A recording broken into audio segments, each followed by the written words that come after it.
Sudah jelas ya? Oke, kalau gitu. Mau saya tunggu untuk yang lain dulu mungkin kali ya. Saya tunggu sampai jam 8 lewat 3 menit deh. Ini yang lainnya Mbak Naning, Mbak Dwi, Mbak Yusni sudah online ya? Bisa kedengaran suara saya? Bisa ya? Oh, oke kalau gitu. Oke, jelas ya. Saya tunggu sampai jam 8 lewat 3 kali ya. Saya masih menunggu yang lain.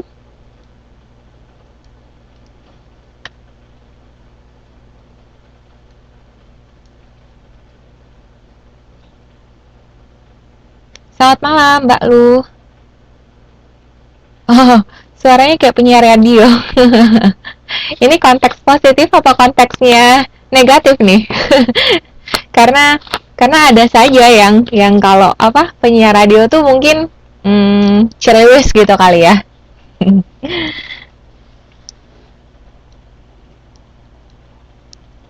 um, Anak-anak manajemen semester 5 itu cowoknya cuma 2 ya. Waduh. Mudah-mudahan suaranya nggak bikin kupingnya sakit aja kali ya Mbak Sulastri ya. Oh, ada tiga ya prianya ya. Tapi saya tidak ini nih, tidak pernah. Minggu lalu sih ada ya. Minggu ini nggak tahu deh. Mungkin sibuk kali ya, nggak bisa. Oke, ternyata sudah jam 8 lewat 3. Saya buka saja kelasnya ya. Assalamualaikum warahmatullahi wabarakatuh. Selamat malam semuanya. Terima kasih karena malam ini sudah hadir di pertemuan kita yang kedua ya. Malam ini kita akan membahas mengenai modul 2. Kalau ada teman-teman yang berhalangan hadir hari ini, nggak masalah. Boleh dikasih tahu ke saya. Terus mungkin jangan lupa untuk dilihat rekamannya nanti ya. Disampaikan sama teman-teman yang nggak hadir. Dan untuk yang tidak bisa hadir sampai malam hari, nggak apa-apa. Kasih tahu aja ke saya nanti ya. Yang penting jadi saya bisa absen kalau sudah datang gitu ya. Sudah ikut perkuliahannya. Oke. Semuanya sudah pegang modul ya. Saya harapin sih sudah pegang modul.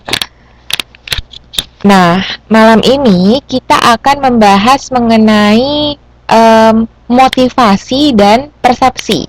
Agak seru sih pembahasannya. Cuma berhubung karena saya agak-agak deadline bikin PPT-nya, bikin PowerPoint-nya. Di depan-depan doang saya kasih gambar, belakangnya nggak dikasih gambar. Tapi mudah-mudahan nanti penjelasan dari saya akan cukup jelas, ya. Kalau ada yang nggak ngerti, boleh ditanyain, ya. Jangan segan-segan interupsi saya, ya. Oke, saya mulai ya. Saya mulai ya. Nah, pengertian motivasi. Nah, balik lagi tadi ya, saya kan sudah sampaikan, malam ini kita bahas motivasi dan persepsi. Sebenarnya topik yang belum pegang modul. Oh, oke, nggak apa-apa Mbak Sulastri, diikutin aja, didengarkan saja baik-baik ya. Perkuliahannya juga cuma 2 jam saja kok, jadi sama 2 jam. Kalau biasanya dengerin lagu bisa gitu ya, lama-lama. Nah, sekarang dengerin nih perkuliahan kita supaya ilmunya bisa dimanfaatkan ya. Oke, saya mulai ya. Topik kita malam ini adalah motivasi dan persepsi. Ini seru banget sebenarnya. Waalaikumsalam Mbak Iis. Iya, selamat datang ya. Langsung aja Mbak Iis mengikuti ya. Oke. Motivasi itu sendiri kira-kira apa sih motivasi ya? Kadang ada orang bilang gini, apa sih yang memotivasi kamu buat datang ke Taiwan? Oh, dorongan. Ya, betul sekali. Apa gitu kan? Dorongan untuk melakukan sesuatu dong, pastinya. Ya enggak? Kalau kita nggak melakukan sesuatu, nggak ada gunanya motivasi itu.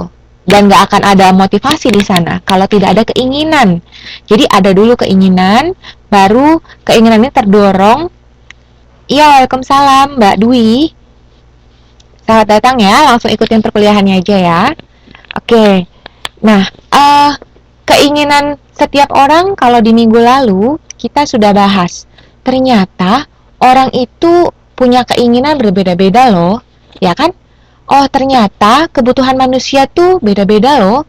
Kemarin kalau di minggu lalu kita bahas susu aja bisa dibedain dari umur, ya kan? Kalau pakaian bisa dibedakan dari gender, dari laki-laki sama perempuan. Itu teman-teman sudah ini ya, sudah di luar kepala ya, sudah mengerti banget. Tapi sekarang kita mau lebih tahu lagi dalam sisi psikologinya, karena kemarin saya sudah jelasin kalau perilaku konsumen ini lebih ke psikologi juga dan menggabungkan dengan ekonomi, ya. Nah, motivasi ini sendiri kita mau bahas mengenai sesuatu yang mendorong dan mengarahkan perilaku konsumen dalam bertindak, terutama dalam mengkonsumsi. Kegiatan ekonominya itu yang mengkonsumsi. Jadi apa sih yang membuat orang itu mau beli barang itu? Apa sih yang membuat orang itu mau jual barang itu? Apa gitu? Kita mau cari tahu. Selamat malam, Mbak. Mbak Nani dari tadi udah ada ya. Oke, saya lanjut ya. Nah, kalau orang nggak punya motivasi, kira-kira apa akibatnya? Kalau orang nggak punya motivasi, kira-kira kinerjanya nggak baik ya. Nggak punya keinginan mau melakukan sesuatu. Nggak punya dorongan, mau ngapain gitu. Males deh, jadinya males. Jadi nggak semangat, benar banget Mbak Sulastri.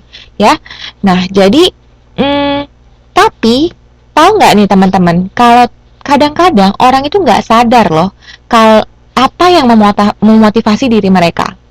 Maksudnya apa sih? Misalnya, ada orang, kenapa saya pasang gambar sayuran di sini? Karena ada orang yang dia terdorong untuk menjadi seorang vegetarian. Dia nggak mau lagi makan daging. Kenapa ya? Apa yang memotivasi dia sehingga dia mau menjadi seorang vegetarian? Atau sebaliknya, saya pasang gambar gorengan nih, enak banget ya. Apalagi hujan-hujan gini makan gorengan. Kalau di Indonesia saya nggak tahu nih, kayaknya lagi hujan nggak nih. Nah, terus sama jajan. Padahal kita tahu nih, Waalaikumsalam Mbak Rindi. Iya, nah gaya hidup sehat, maunya diet gitu kan. Tapi kadang-kadang kita nggak bisa lepas nih dari gorengan, dari jajanan. Kita tahu persis kalau ini nggak sehat. Tapi kenapa ya orang itu tetap masih aja mau makan gorengan? Tetap aja mau jajan, gitu kan? Apa yang memotivasi mereka? Dan saya di sini pasang gambar Louis Vuitton. Ya, soalnya enak. Iya Mbak Yusni, enak, benar. Nah, rasa enak itulah sebenarnya memotivasi kan, benar nggak? Jadi orang itu nggak punya alasan untuk melakukan sesuatu. Nah, kalau saya tadi bicara soal Louis Vuitton, orang kenapa ya mau beli tas Louis Vuitton mulu? Apa-apanya Louis Vuitton, nggak bajunya, kacamatanya, gitu kan? Semuanya bermereknya LV, nggak mau merek yang lain. Atau sebaliknya, maunya merek Apple aja, nggak cuma dari gadgetnya aja nih, nggak cuma dari iPhone-nya, tapi iPad-nya juga, kemudian laptopnya juga iMac, semuanya. Jadi kenapa ya orang itu udah enak sama satu brand, dia nggak mau beralih ke yang lain? Apa sih yang memotivasi mereka? Nah, disinilah yang kita mau membahas lebih dalam lagi, ya. Oke. Nah, kemudian di sini menurut Skiffman ya, kalau dibahas di buku, teman-teman boleh lihat halaman sebentar. Kalau yang punya buku boleh dibuka bukunya di halaman 2.3, masih awal banget ya. Menurut Skiffman dan Kanuk, motivasi adalah tenaga dorong dari seorang individu yang memaksa mereka untuk bertindak, yaitu tadi, apa alasannya, ya.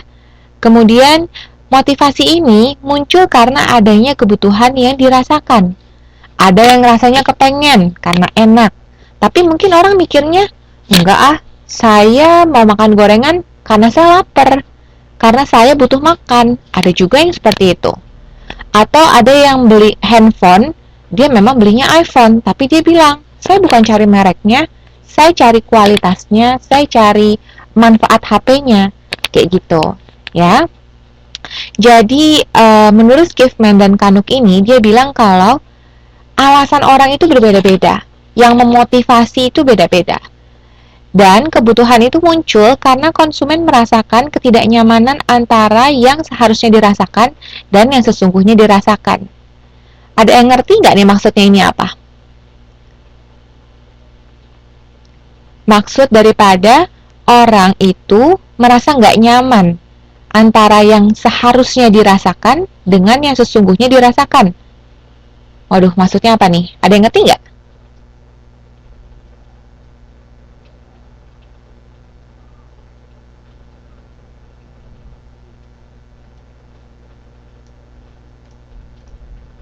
Diulangin ya. Oke. Jadi, maksudnya kebutuhan muncul karena konsumen itu merasa tidak nyaman antara yang seharusnya dirasakan dan yang sesungguhnya dirasakan. Maksudnya apa? Ada yang ngerti? Atau bingung kata-katanya?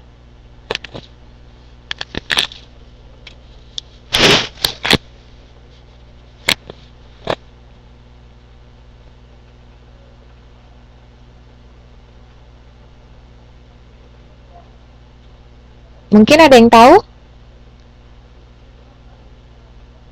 Ekspektasinya terlalu tinggi.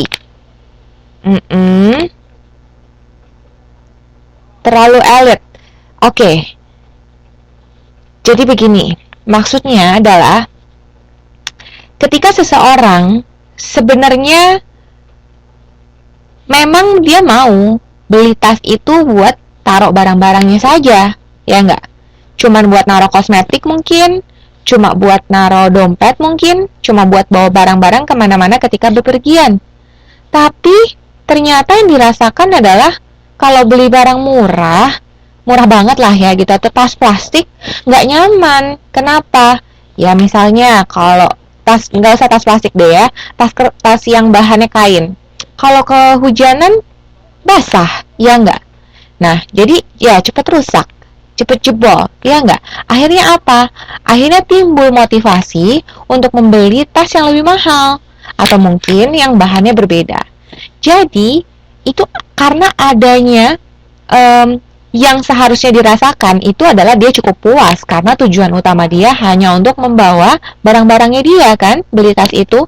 Tapi yang dirasakan, oh ternyata nggak cukup nih, malah jebol tasnya, malah nggak awet tasnya, ya kan? Jadi jelas ya, inilah latar belakang kenapa sih orang itu mau membeli sesuatu atau kenapa orang itu memutuskan untuk mengambil satu keputusan. Jelas ya? Saya lanjut. Nah, model motivasi ini masih menurut si Schiffman dan Kanuk ya, itu adalah kebutuhan dan keinginan yang tidak terpenuhi, yaitu tadi beli tas gitu kan. Beli tas tujuannya buat bawa barang, ternyata jebol, ternyata pas kena hujan ini basah gitu kan. Habis deh semuanya, bawa buku gitu kan, bukunya semua basah deh semuanya, duitnya basah deh sampai ke dompet-dompet gitu kan misalnya. Jadi kebutuhannya nggak tercapai, keinginannya juga tidak tercapai. Adanya tekanan dong, dari situ menimbulkan suatu tekanan. Aduh gimana nih ya, nggak bisa begini nih, saya nggak bisa ke kampus nih, ke kampus UT buat ketemu TTM kalau kayak gini, bukunya semua bahasa atas saya jelek misalnya gitu ya. Nah akhirnya terdoronglah untuk membeli tas baru, ya kan? Nah, dari sini belajar, dalam arti belajar itu adalah dari pengalaman sebelumnya, atau belajar ini juga bisa berarti ketika berusaha untuk mencari tahu apa sih yang baik, apa sih yang bisa diganti untuk menggantikan sesuatu yang lama, yang tadi tidak terpenuhi ini. Oh, tasnya bahannya jangan kain kalau begitu, coba deh beli yang bahannya plastik aja. Nah, perilaku di sini adalah maksudnya kemudian si konsumen membeli, ya sudah, beli tas yang tahan air atau beli tas yang kemarin kekecilan. Sekarang beli tasnya gedean deh kalau gitu. Bukunya gede soalnya nggak muat misalnya, ya. Nah, kemudian tujuannya apa? Ya, itu tadi memenuhi kebutuhan dan keinginan pastinya. Jelas ya? Sampai sini ada yang mau ditanya?